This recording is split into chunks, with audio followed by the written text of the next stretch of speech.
청취자 여러분, 상상해 보시죠. 어느 날 밤에 당신의 이웃 전체가 평소 다정하게 인사하고 지내던 노인부터 동네 어린아이들까지 눈에 살기를 띤 채 당신의 집 문을 부수려 합니다. 와, 상상만 해도 끔찍하네요. 그렇죠.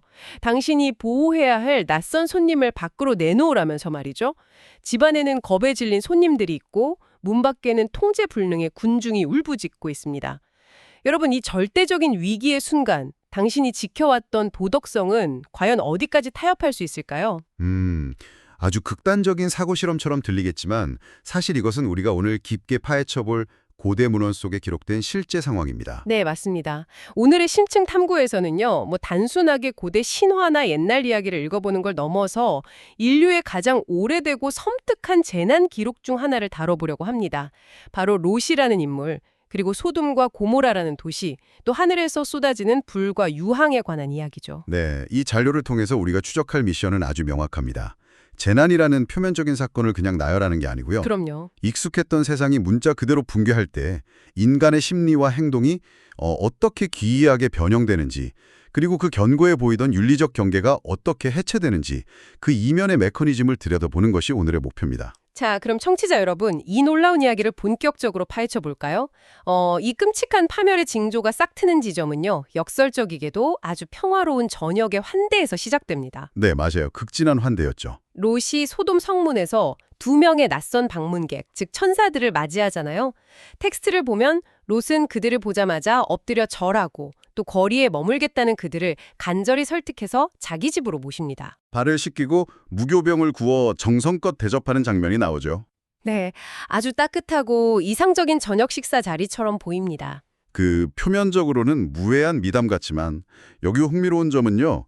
고대 사회에서 환대라는 건 단순한 예의범절이나 호의의 영역이 아니었다는 겁니다. 아, 단순히 착해서 대접한 게 아니라는 말씀이신가요? 네, 사막이라는 아주 가혹하고 치명적인 환경을 생각해 보셔야 합니다.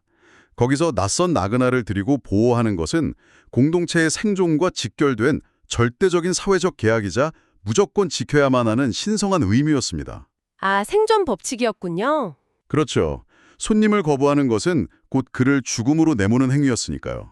그런데 그 평화로운 계약이 순식간에 악몽으로 돌변합니다. 눕기도 전에 소돔 백성들이 집을 확 에워싸는데 여기서 텍스트에 가장 소름 돋는 묘사가 하나 있습니다. 바로 노소를 막론하고라는 구절이에요. 네, 아주 의미심장한 구절입니다. 저는 이 대목이 마치 치명적인 자가면역 질환에 걸린 유기체 같다고 느꼈거든요. 사회를 보호해야 할 세포들이 갑자기 휙 미쳐버려서 내부로 들어온 손님을 맹렬하게 공격하는 그런 통제불능의 폭동 말입니다. 비유가 아주 정확하네요. 그들은 문을 막 두드리면서 오늘 밤 네게 온 사람들이 어디 있느냐? 이끌어내라. 우리가 그들을 상관하리라. 이렇게 외칩니다. 명백하고 폭력적인 성적 위협을 가하는 것이죠. 여기서 중요한 건 이게 일부 불량배나 어떤 특정 범죄 집단의 짓이 아니라는 겁니다. 노인과 어린아이까지 동참했으니까요. 맞습니다. 도시의 모든 세대가 동참했다는 사실이죠. 이는 그 사회의 도덕적 타락과 폭력성이 뭐랄까 예외적인 일탈이 아니라 도시의 구조적 기본값으로 완전히 자리 잡았음을 보여주는 지표입니다. 와, 끔찍하네요. 그런데 바로 여기서 롯이 진짜 도무지 이해할 수 없는 행동을 합니다. 롯이 문 밖에 무리에게로 나가서 자지 뒤로 문을 딱 닫고 군중과 대치하죠. 네, 흡사 인질극 현장 같죠? 맞아요. 마치 인질범과 협상하는 프로파일러처럼 내 형제들아 이런 악을 행하지 말라라며 설득을 시도합니다. 근데 이 절박한 상황에서 롯이 내놓은 타협안이 정말 너무 충격적입니다. 딸들을 내어주겠다고 하죠. 네, 내게 남자를 가까이 하지 아니한 2딸이 있노라. 내가 그들이 너희에게로 이끌어내리니 너희 눈에 좋을 대로 그들에게 행하고 이 사람들에게는 아무 일도 저지르지 말라. 아니 이게 진짜 말이 됩니까? 현대의 관점에서는 도무지 낯선 손님의 안전이 어떻게 자신의 친딸들보다 우선할 수가 있나요? 우리의 상식으로는 이 끔찍한 제안을 도무지 이해할 수가 없습니다. 네, 맞습니다. 현대의 보편적인 윤리관으로는 경악스럽고 사실 구역질이 날 수밖에 없는 제안이죠. 하지만 당시의 생존 논리라는 시대적 렌즈를 끼고 보면 이 상황의 기괴한 층위가 드러납니다. 어떤 층위인가요? 아까 말씀드린 환대의 의무와 연결되는데요. 주인이 자신의 지붕 아래로 들어온 손님을 보호하지 못한다는 것은 단순히 개인의 수치가 아니었어요. 그가 속한 세계의 가장 신성한 질서가 무너지는 것을 의미했습니다. 아니 그래도 아무리 그 질서가 중요해도 혈육을 희생양으로 던질 수는 없지 않습니까? 저는 이 제안이 어떤 식으로든 정당화될 수 없다고 봅니다. 아, 당연하죠. 이걸 정당화하려는 것이 절대 아닙니다. 오히려 이 텍스트를 폭로하려는 바가 바로 그것입니다. 폭로요? 네, 손님보호라는 규범이 개인의 효력조차 도구로 전락시킬 만큼 얼마나 억압적이고 무서운 절대성을 띠고 있었는가. 그걸 날 것 그대로 보여주는 장치인 셈이죠. 아, 그 시대의 폭력적인 규범 자체를 보여주는 거군요. 그렇죠. 그리고 동시에 재난과 극한의 공포 앞에서는 인간이 지켜온 우선순위가 얼마나 비정상적으로 뒤틀릴 수 있는지 보여주는 첫 번째 심리적 붕괴의 신호이기도 합니다. 와, 심리적 붕괴의 시작. 정말 무서운 포인트네요. 다에미도 군중은 이 기형적인 제안조차 거절합니다. 그들은 롯을 이방인 재판관 취급하면서 밀치고 문을 부수려 하죠. 이성이 완전히 마비된 맹수들처럼요. 그때 집안의 천사들이 개입하죠. 네, 천사들이 손을 내밀어서 롯을 집 안으로 훅 끌어들이고 밖에 무리의 눈을 멀게 해버립니다. 폭도들은 문을 찾지 못해서 헤매고 물리적인 위협은 일단락됩니다. 하지만 문 밖의 폭도들이라는 가시적 위협은 진압되었어도 진정한 공포는 사실 그 직후에 시작됩니다. 본격적인 재난의 시작이죠. 네, 천사들이 자신들의 진짜 방문 목적을 밝히면서 훨씬 더 거대하고 실존적인 위협을 선고하거든요. 여호와가 이 도시를 멸할 것이니 가족을 모두 데리고 당장 떠나라는 완벽한 파멸의 카운트다운입니다. 위기가 정말 맞물려서 쉴 새 없이 몰아치네요. 그런데 여러분, 이 지점에서 재난의 정보를 인간의 뇌가 어떻게 처리하는지 아주 뼈저리게 드러납니다. 사위들의 반응 말이죠. 네, 맞아요. 롯이 한밤중에 밖으로 막 뛰어나가서 자신의 딸들과 결혼할 예비 사회들에게 당장 도망치자고 경고하잖아요. 곧 도시 전체가 불타 없어질 거라면서요. 하지만 사위들은 롯의 말을 단지 농담으로 여깁니다. 참 기가 막힌 상황이죠. 아니 곧 하늘에서 불벼락이 떨어질 텐데 농담이라니요? 킬킬대며 웃어넘긴 거잖아요. 이게 뇌과학의 관점에서 보면요. 사위들의 이 어처구니 없는 반응은 일종의 인지적 과부하 상태에서 나타나는 전형적인 방어 기제입니다. 아, 뇌가 스스로 방어를 한 거라고요? 네, 인간의 뇌, 특히 이성을 담당하는 전두엽은 일상의 점진적인 변화에는 유연하게 대응합니다. 하지만 자신이 평생 살아온 세계의 물리적 기반이 내일 당장 소멸한다는 그런 극단적인 정보는 아예 처리하지 못하도록 억제되어 있습니다. 그러니까 너무 거대한 공포를 마주하니까 뇌가 스스로 스위치를 딱 꺼버린 거네요. 정확합니다. 이해를 넓혀보자면 인간은 익숙한 세계가 하루아침에 무너질 수 있다는 사실을 뇌 자체가 거부하는 겁니다. 이걸 정상성 편향이라고 하잖아요. 밖에 초강력 태풍 경보가 막 울리고 빗물이 들이차고 있는데도 에이, 지금 당장 내 방은 멀쩡한데 무슨 큰일이 나겠어 이러면서 대피를 미루는 사람들의 심리와 완전히 똑같습니다. 맞아요. 완벽히 같은 심리입니다. 사위들은 멸망이라는 거대한 진실을 소화할 수가 없으니까 그것을 농담이라는 가장 가볍고 만만한 형태로 착 튕겨내버린 겁니다. 재난 앞에서는 위협을 인식하는 편도체보다 익숙한 일상을 유지하려는 관성이 훨씬 더 강력하게 작동한다는 것을 보여주죠. 근데 더 섬뜩한 건요. 그 관성이 롯에게도 나타난다는 겁니다.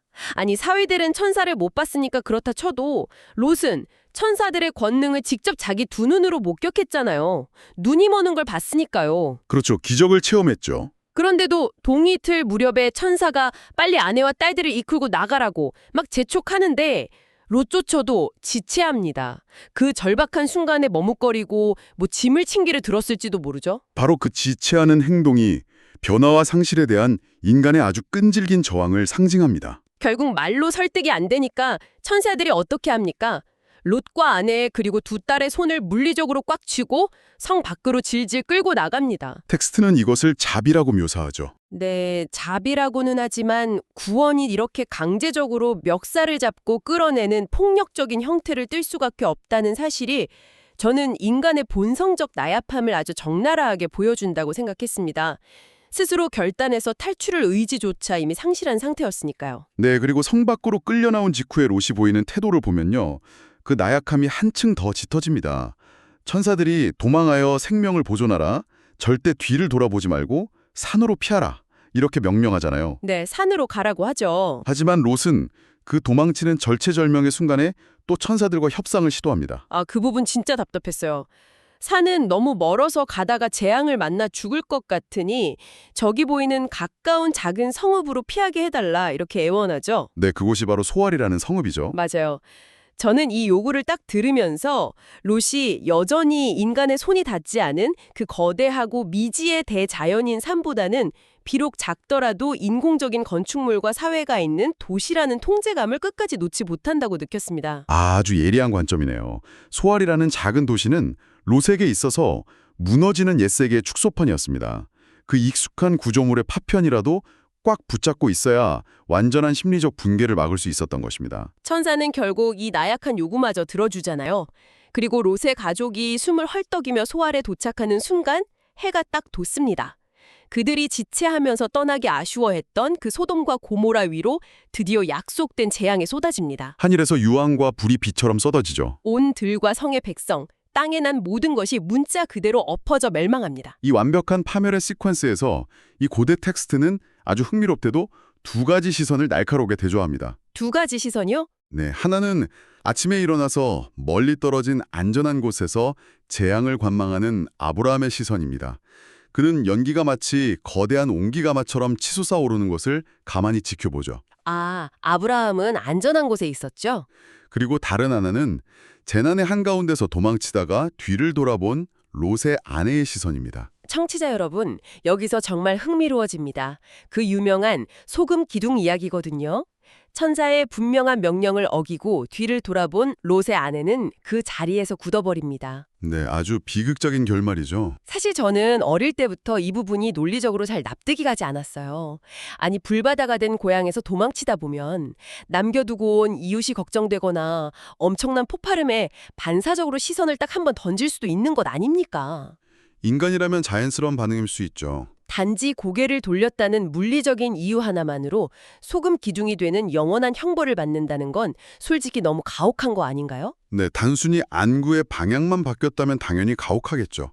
하지만 이 텍스트에서 돌아보는 행위는 그런 단순한 반사신경의 문제가 아닙니다. 그럼 어떤 의미인가요? 그것은 심리적 결박이자 치명적인 집착을 의미합니다. 그녀의 마음과 자아는 여전히 그 타락한 도시가 주었던 물질적 풍요와 익숙한 일상에 깊이 뿌리내리고 있었던 겁니다. 아, 미련을 버리지 못했다는 거군요. 네, 몸은 성 밖으로 빠져나왔을지 몰라도 정신은 멸망하는 소돔의 불길 속으로 스스로 걸어 들어간 것과 같습니다. 아브라함의 관망하는 시선과 완전히 대조되죠. 물리적 탈출에 성공했다고 해서 심리적 탈출까지 이루어진 것은 아니라는 뜻이네요. 잠깐, 그렇다면 왜 수많은 형벌 중에 하필 소금일까요? 불길 속이니까 뭐 타서 재가 되거나 돌이 될 수도 있었을 텐데요. 좋은 질문입니다. 고대 근동에서 소금은요, 생명이 자랄 수 없는 완벽한 불모성과 메마름을 상징합니다. 땅에 소금을 뿌리면 어떤 식물도 뿌리를 내릴 수가 없죠. 아, 생명력이 완전히 끝난 상태. 맞습니다.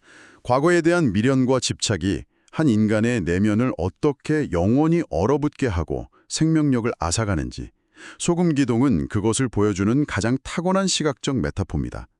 생존을 위해 미래로 발을 내디뎌야 할 순간에 과거의 발목을 잡힌 자가 맞이하는 필연적인 정지 상태인 것입니다. 와, 정말 뼈아픈 은유네요. 자아가 소돔과 함께 타버린 자는 더 이상 생명을 이어갈 수 없다는 선언 같습니다. 그렇게 과거의 망령이 소금 기둥으로 박제되는 동안 살아남은 세 사람, 즉 롯과 두 딸은 소알에 머무는 것조차 두려워합니다. 공포가 극에 달한 상태죠. 결국 처음 천사들이 지시했던 산으로 다시 도망쳐서 깊은 동굴에 숨어들게 되죠. 그런데 불가요왕의 공포는 끝났을지 몰라도 진정한 비극은 이 고립된 동굴 안에서 소리 없이 벌어집니다. 네, 모든 문명의 인프라와 사회적 감시망이 배제된 완벽한 야생이자 고립의 진공 상태로 들어간 것이죠. 여러분, 동굴 안에서 큰딸이 작은딸에게 이렇게 말합니다. 아버지는 늙었고 세상의 도리를 따라 우리와 결혼할 남자가 이 땅에는 없다. 그러고는 이틀 밤에 걸쳐 아버지에게 술을 마시게 해서 만취하게 만든 뒤 번갈아 동침하여 후손을 이어갑니다. 롯은 전혀 깨닫지 못하는 상태로 말이죠. 맞아요. 결국 두 딸은 임신을 해서 각각 모압과 암몬 자손의 조상을 낳게 됩니다. 저는 이 과정을 지켜보면 정말 소름이 돋습니다. 여기서 제가 도무지 납득할 수 없는 논리가 하나 있거든요. 어떤 부분이죠? 세상에 남자가 없다 라고 단정한 딸들의 판단 말입니다. 아니, 어떻게 전 세계의 남자가 모두 멸종했다고 생각할 수 있죠? 불과 며칠 전에 소아라는 도시에 피신했었고 분명히 그곳에는 다른 생존자들이 살고 있었잖아요. 바로 그 의문이 이 텍스트의 심리적 핵심을 관통합니다. 객관적인 사실과 트라우마에 갇힌 인간의 주관적 현실이 어떻게 완전히 괴리되는지 보여주는 것이죠. 주관적 현실이요. 네. 유황불이 비처럼 쏟아지고 자신의 어머니가 소금 기둥으로 변하는 것을 목격했잖아요. 그 압도적인 공포와 급성 스트레스는 두 딸의 뇌 기능을 심각하게 훼손했습니다. 아, 뇌가 정상적인 판단을 못하는 거군요. 그들의 시야는 극단적으로 좁아져 버렸고 그들의 인지 구조 속에서는 자신들이 갇힌 그 어둡고 좁은 동굴이 우주의 전부로 축소되어 버린 겁니다. 와, 외상 후 스트레스가 만들어낸 완벽한 터널 비전이군요. 그들의 인식 속에서는 진짜 세상이 멸명했고 마지막 남은 인류는 동굴 하나 세 사람뿐이라고 굳게 믿었던 거네요. 이것은 우리에게 아주 중요한 질문을 던집니다.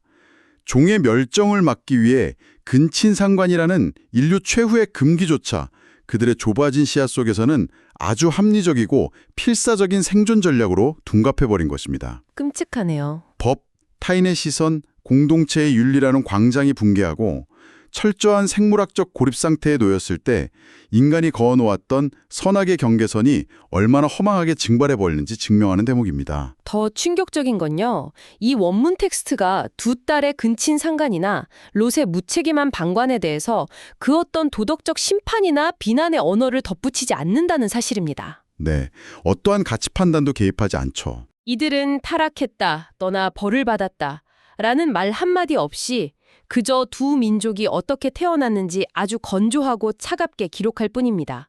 문명이 완전히 파괴된 상황에서 생존이라는 원초적 본능 앞에서는 우리가 맹신하던 도덕의 잣대조차 힘을 잃는다는 그 차가운 침묵 자체가 하나의 거대한 메시지인 셈입니다. 그렇군요. 오늘 우리가 함께 추적한 이 여정을 되짚어보면 참으로 숨이 막힙니다.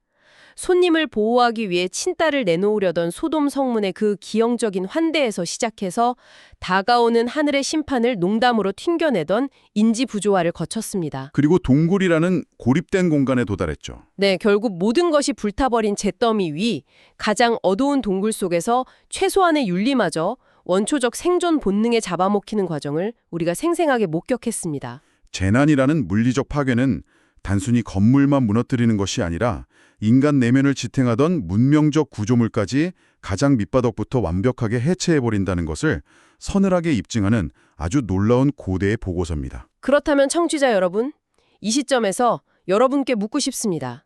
그래서 이 모든 것이 우리에게 무엇을 의미할까요? 롯과 두 딸은 불타는 소돔에서 몸을 빼냈고 목숨을 건졌지만 그들이 진정으로 그 재난에서 살아남았다고 할 수 있을까요? 육체는 살아나왔지만 인간성이라는 측면에서는 참 씁쓸하죠. 맞습니다. 몸은 동굴 속에 피신했을지 몰라도 그들의 인간성은 이미 유황불 속에서 증발해버린 것은 아닐까요? 그리고 오늘 탐구한 이 고대의 텍스트는 이제 여러분의 오늘을 향해 질문을 던집니다. 현대의 우리에게도 유효한 질문이죠. 여러분이 굳게 믿고 있는 도덕과 선악의 기준은 평온한 일상이라는 아주 단단한 집안 위에서만 작동하는 온실 속 화초는 아닐까요? 물리적인 환경이 무너지면 도덕성도 함께 무너질 수 있다는 경고니까요. 만약 내일 당장 거대한 전자기파 공격이나 알 수 없는 재난으로 인터넷, 전력망, 통신망이 영원히 마비된다고 상상해 보십시오.